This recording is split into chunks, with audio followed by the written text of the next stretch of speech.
Kapit-bisig ang buong puwersa ng Puyo Municipal Police Station, katuwang at iba't ibang ahensya ng pamahalaan sa pagsasagawa ng relief operations sa mga pamilyang na biktima ng Bagyong Tino sa kanilang mga nasasakupan. Yan ang tinutukan ni Patrolwoman Lixen Reyes Saweran.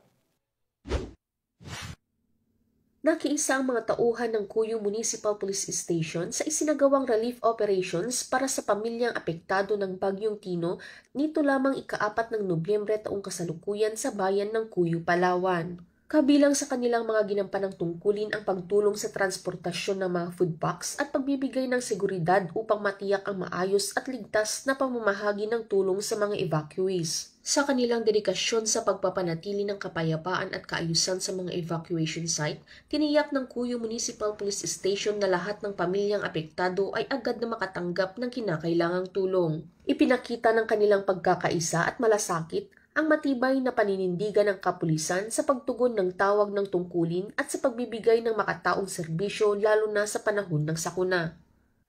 Mula dito sa Home of the Police Eco-Warriors, Calapan City, Oriental Mindoro, ako ang inyong PNN correspondent, Patrolwoman Christine Lorenzo, alagad ng batas, tagataguyod ng Balitang Pulis.